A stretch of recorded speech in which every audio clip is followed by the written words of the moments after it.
over the last couple of months, we've had some fun with each other as we've been talking about football. And I got to say, many of you didn't believe it, but the Seahawks have had a much better season than you guys thought they would. And I know now everyone's like, no, we totally thought they would have a good season. I recorded every conversation I had. Some people think it's funny, and everyone's like, oh my gosh, you recorded everything. But I told you, hey, I've got a lot of belief in my boy Pete Carroll, and he's delivered, and it's been a great season. I've appreciated even just a little bit the ribbing back and forth that we've been able to give each other through this season. And as much as I love football, I have to tell you, my real love is baseball. Like, I have been a baseball fan since I was a little kid. I grew up in the Los Angeles area, just literally in the shadow of Dodger Stadium. And so growing up, I would go to Dodger games as a kid. I'd watch them on TV. I would celebrate all of the highs and the lows. I was there in '88 when they won the World Series. Like, this is just a part of my childhood. And you can probably guess, growing up in Los Angeles, being a Dodger fan, when I began to dream about what I wanted to be when I grew up, what do you think I wanted to be? A baseball player, absolutely. That was my dream. And it wasn't that I just wanted to be a baseball player, but I wanted to be a Dodger. Like, I used to say, like, if I didn't get drafted by the Dodgers, I would just not play rather than be, anything else, which is, like, totally not true. I would take the paycheck.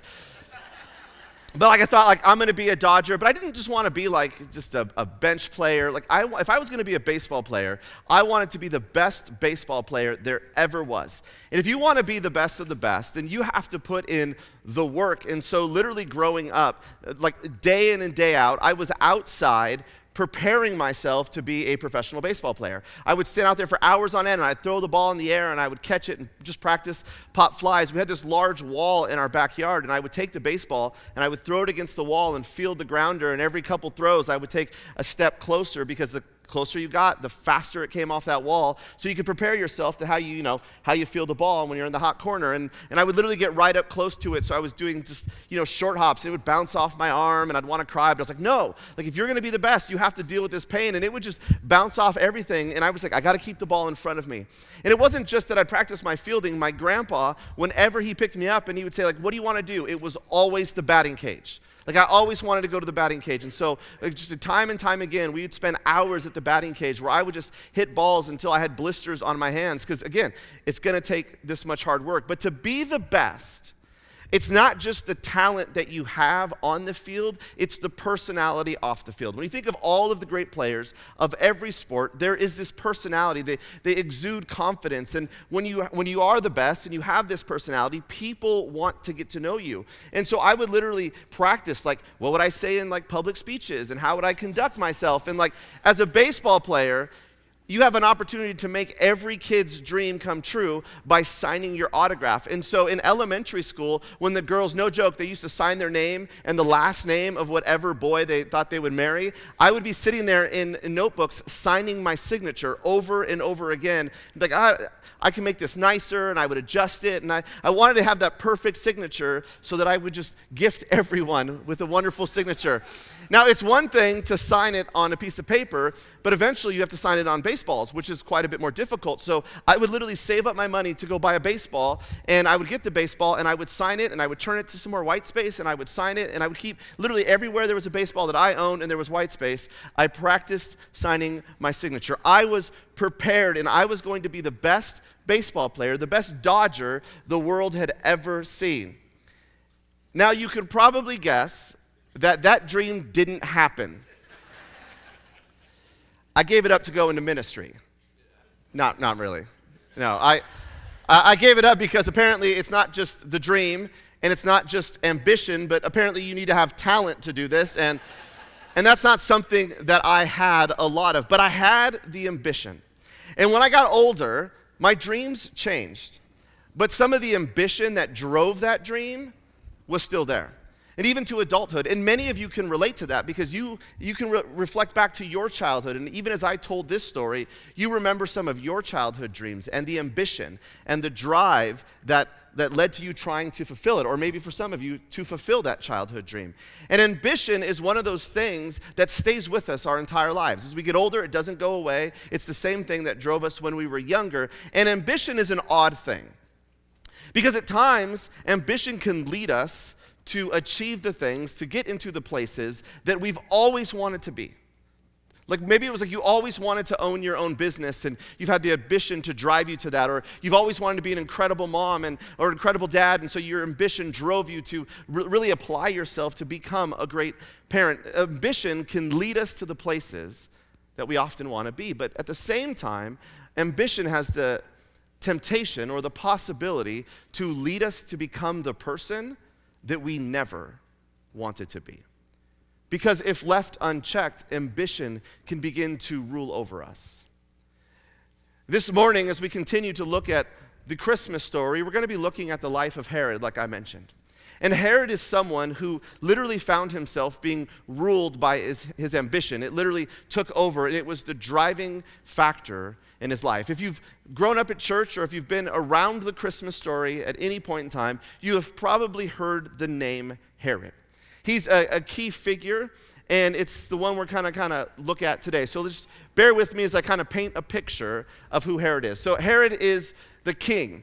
And in Rome, you would have the ruler over the Roman Empire, but then in each of the territories, Rome would establish what was called a client king. It was someone who had authority over the region that he was placed, but was ultimately serving under the guidance of the Roman Empire. And it was a great relationship. As long as Rome got what they wanted out of this section, this region, as long as there wasn't chaos or uprising in this region, they kind of allowed the client kings to rule and to kind of treat the people however they felt like they wanted to treat him. And so King Herod was tasked with ruling over Judea, which is where Jerusalem is. It's where Jesus was born.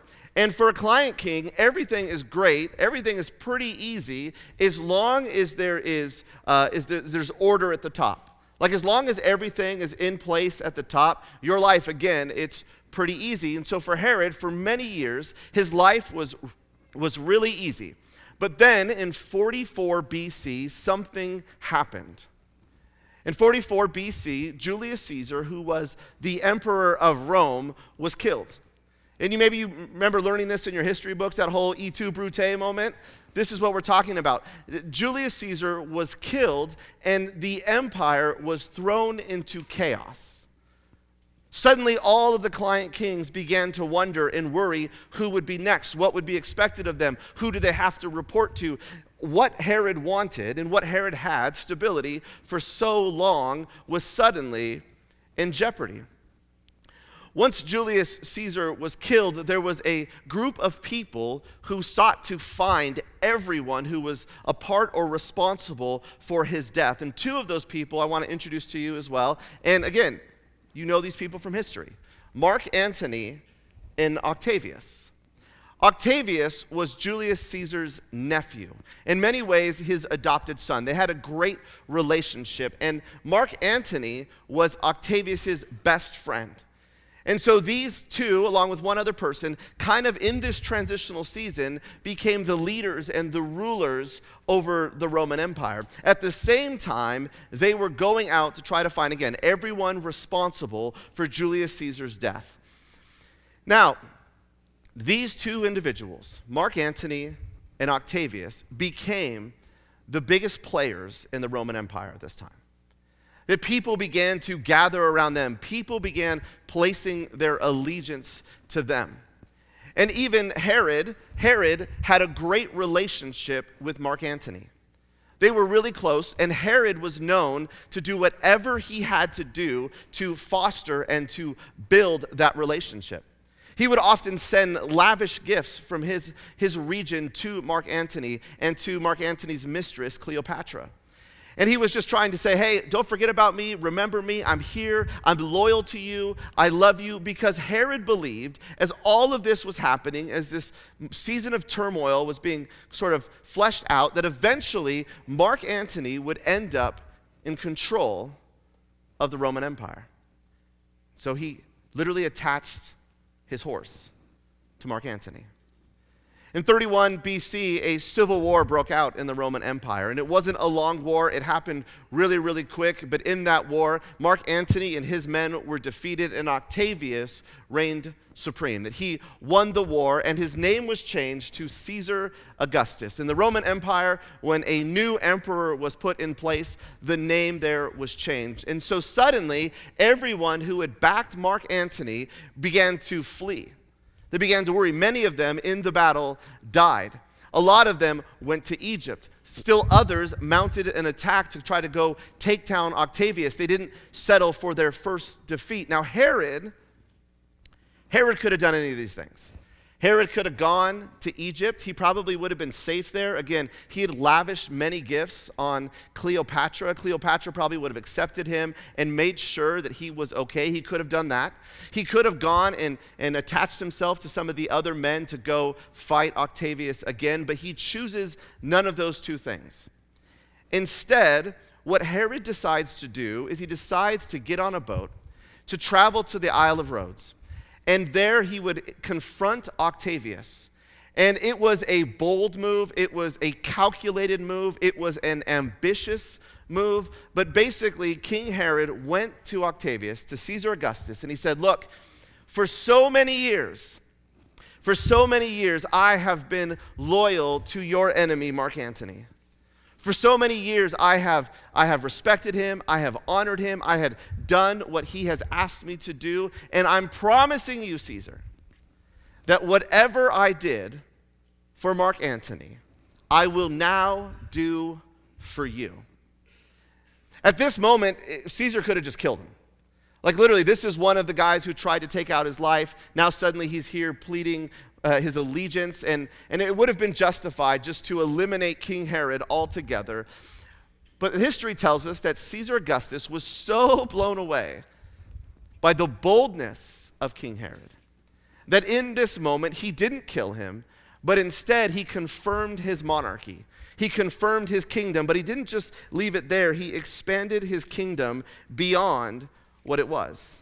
He expanded it to include Samaria and to Jericho and to Gaza, things that were originally independent of his realm. Herod was completely controlled by ambition. He would do whatever it took, whenever he had to ensure that his dreams became reality. And this wasn't just true on a political front. It was true of him on a personal front. King Herod had 10 wives. He had many sons. And at multiple times, he had kind of placed one of those sons as the heir to the throne of his empire. 4 times he had to rewrite his will because something happened, and he would decide, okay, this son isn't who I want to be the next in line. And when he made that decision, it wasn't like he could just walk up to his son. His son was named Antipater, which is, if you're having a child and a boy, I'm just saying Antipater is a good name. You can call him Pater or I don't know. So like his son Antipater, like he gets in a fight with him, and again, you don't just go up to him and say, hey, I'm going to take away, the monarchy from you. You're not going to be next in line. No, what Herod did is he just killed him. So in some of his sons, he killed 2 of his sons because of disagreements. He was so brutal and so violent that literally Caesar Augustus said of King Herod that it's better to be his swine than one of his sons. Like he would do whatever it took to get what he wanted done. See, Herod was consumed with trying to control his future. He wanted to control his legacy from the grave, and ultimately, his attempts to prevent chaos led to more chaos. And as all of this is happening, King Herod is about 70 years old. King Herod is suffering from a severe kidney disease. And he's coming to grips with the reality. He's beginning to think legacy, like what is going to happen in his absence? Will he be able to continue to control from the grave as he's controlled his life up to this point? And it's at this moment that he receives some disturbing news. That 5 miles from the south of him, a toddler has been born. that will potentially disrupt everything he has worked for. This is what we read beginning in Matthew chapter 2. After Jesus was born in Bethlehem in Judea during the time of King Herod, Magi from the east came to Jerusalem. Now, when it comes to the Christmas story, this word here, magi, this is a word that we hear quite a bit. Many of us don't know what it is. Magi were sort of like ancient astrologers. Like, they studied the stars. This was what they did. And so these magi, they see what's going on, and they come from the east to Jerusalem. And this is what we read in the next verse. They ask, "Where is the one who has been born King of the Jews? We saw his star when it rose and have come to worship him." When King Herod heard this, he was disturbed, and all Jerusalem with him. We can understand why this is disturbing news. Because for Herod, in his mind, there is already the King of the Jews. That was his position. That's what he did. The funny thing is, Herod himself wasn't Jewish.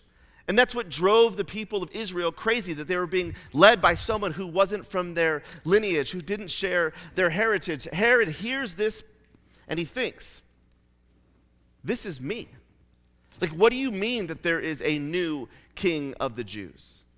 What do you mean that I'm going to be replaced? And if I'm going to die, if I'm going to be replaced, I have been planning for years, this succession plan. And so suddenly this kid shows up, this toddler king who's going to be the new king of the Jews, and you're telling me, Magi, that you have come to worship him? When Herod receives this news, it is disturbing, but here's what I love. It also disturbed all of Jerusalem as well, because they had lived through his outburst. They had experienced the extent that he would go to get his dreams realized. His ambition would drive him to do anything. And so not only Herod is bothered, but now all of Jerusalem is thinking, what happens to us? What is next? Here's what Herod decides to do. He called together all of the people's priests, all of the chief priests, and all of the teachers of the law. And he asked them where the Messiah was to be born. Now, this is fascinating to me. He had to ask, again, because he's not Jewish. He doesn't understand the prophecy. He's just been told that it's happening, but he doesn't understand anything about it. And suddenly, he's pulling this religious leaders together, and he's saying, okay, where is this king of the Jews to be born?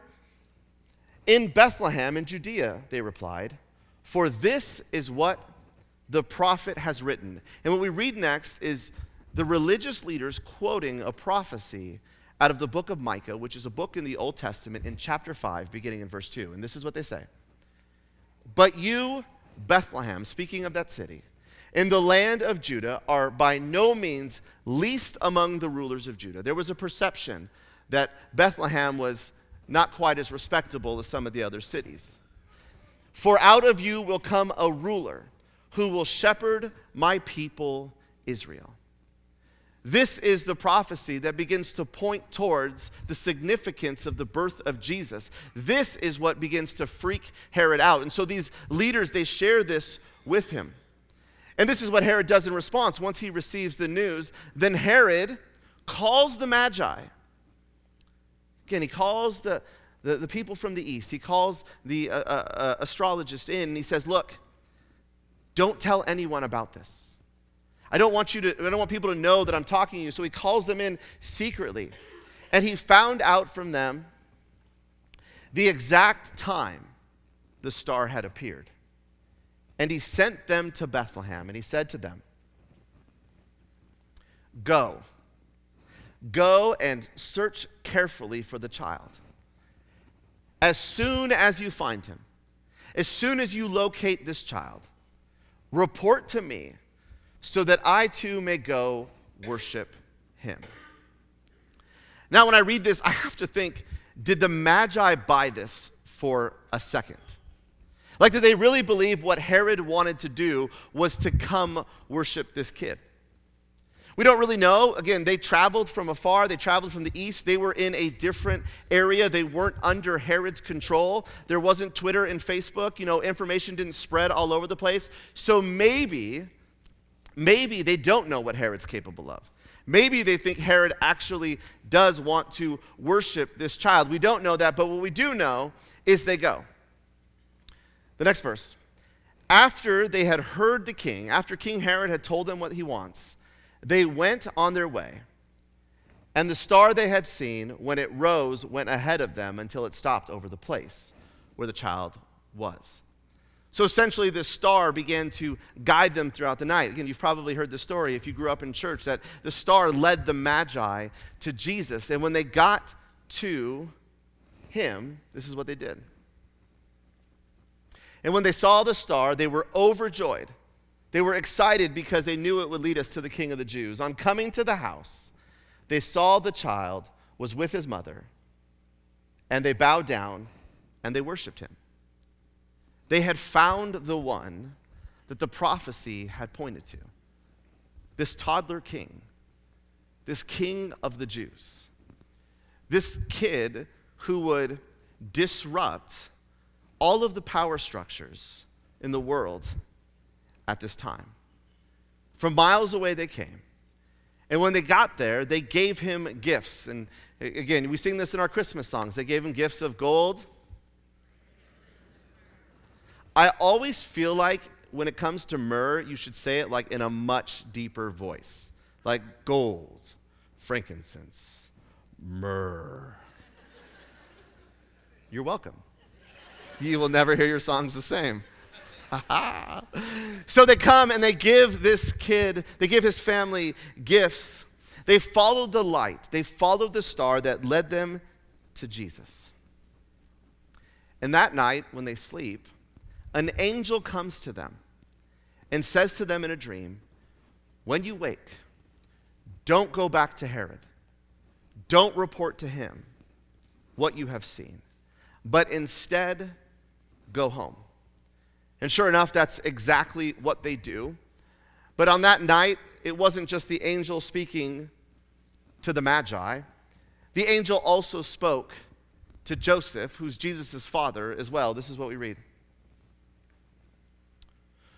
When they had gone, an angel of the Lord appeared to Joseph in a dream. Get up. I just think it's the worst. Like being woken up in the middle of the night, I think the angels have a little fun with this. Get up, he said, take the child and his mother and escape to Egypt. See, the angels make it clear that it's not safe for Jesus to be there in Bethlehem. It's not safe for him in Judea because Herod's going to do whatever Herod needs to do to protect his empire. So they're told to go and to escape to Egypt, and that's exactly what they do. And sure enough, the story continues. This is what we read in verse 16. Nope. Oh, well, yeah, we'll do this. This is good.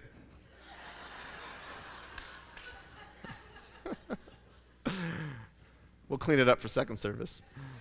Stay there until I tell you, for Herod is going to search for the child to kill him. So he got up, he took the child and his mother during the night, and they left for Egypt. Joseph did as the angels had asked him to do. They left for Egypt to ensure that Jesus would be safe. But the story does continue, and this is what we read in verse 16. When Herod realized, when he realized that he had been outwitted by the Magi, he was furious. You see, Herod's not used to being outwitted. Herod is not used to being out of control.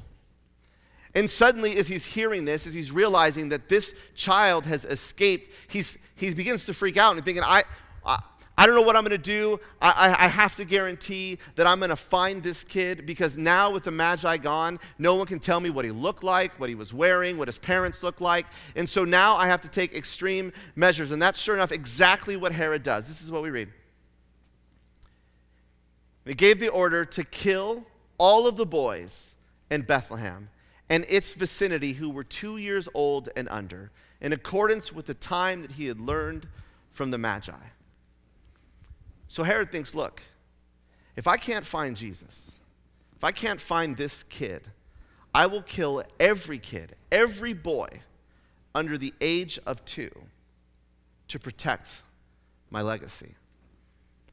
And it shouldn't surprise us. I mean, after all, he killed his own kids. Ambition would drive him to do crazy things. Now, Herod never got to see that happen. That year, or maybe early next year, Herod would end up dying from his disease.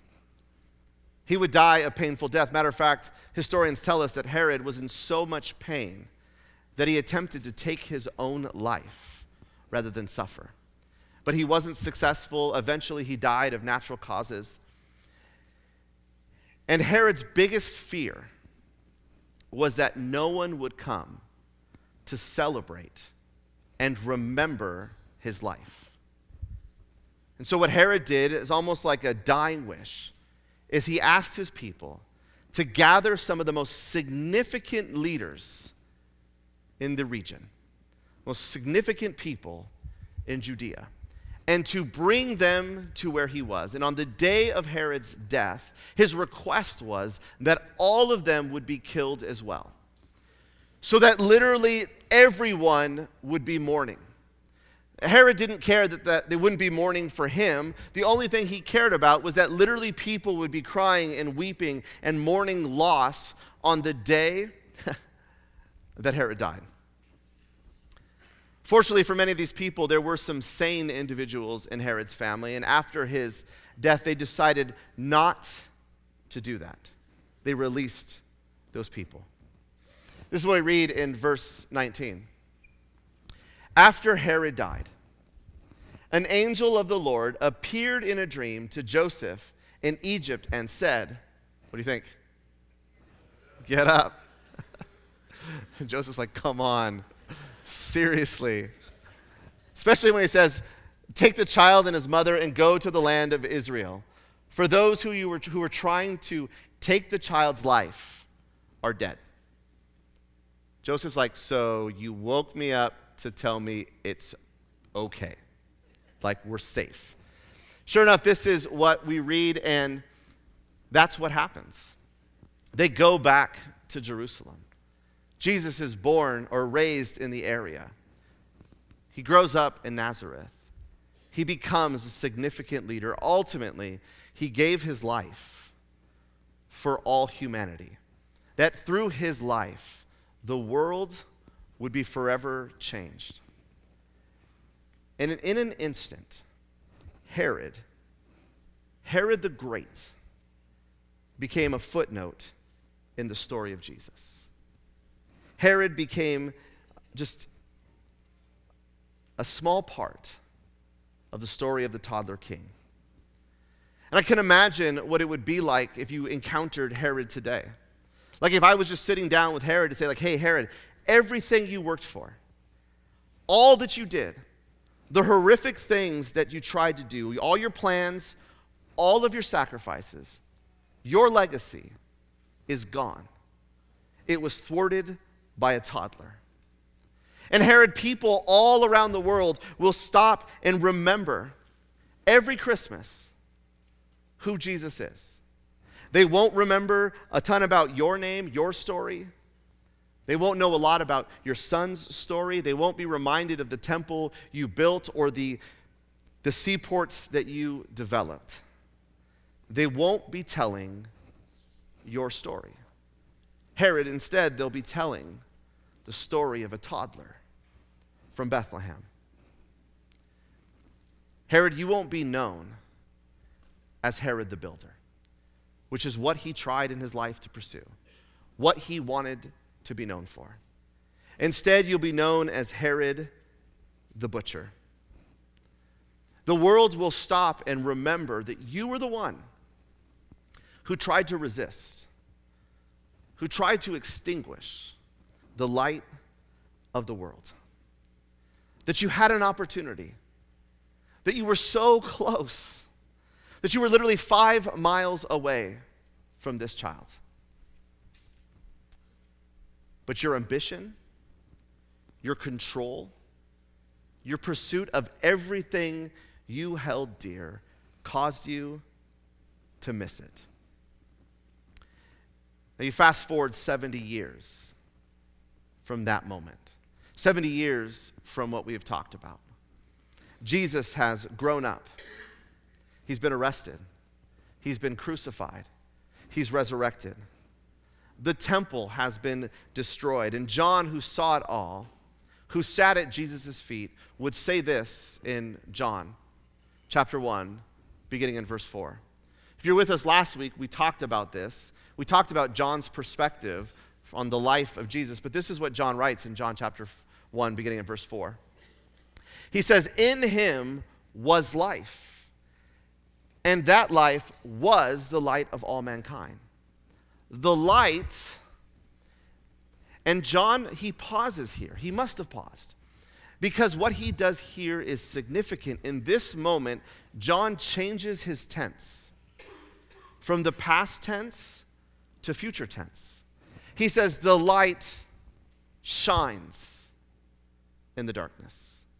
Not that it once shined, but that it continues to shine. That what Jesus did, what this toddler did in coming into this world, is not something that brought life and light to someone one time, a long time ago, but that light continues to shine in the darkness, in our world today. And then John completes his thought when he says, "And the darkness has not overcome it." Not then, not now, not ever. Which brings us to us. What will be your story in relation to the light of the world? See, we have to make that decision. We have to decide, what story do we want to be told about us? Will your story be one that is literally controlled by ambition? Or will your story be a story of surrender? See, many of us, we spend our lives trying to build for ourselves our own kingdoms because we have drive, we have dreams, we've got a whole lot of ambition. But I wonder, what would this Christmas look like if we made a decision not to build our own kingdoms, but instead embrace God's kingdom, embrace what Jesus is doing in this world, in our lives, right here and now. See, what will be your story in relation to the light of the world? I believe that God wants to do something bigger in you. He wants to do something better through you, better than what you could do for yourself. He doesn't want just to see you thrive and build your own kingdoms, but he wants to see you leverage your life to bring hope, life, light, and love to the people that God has put around you. Which is why it doesn't matter. It doesn't matter what you have, what you do. It doesn't matter who you date or who you will marry.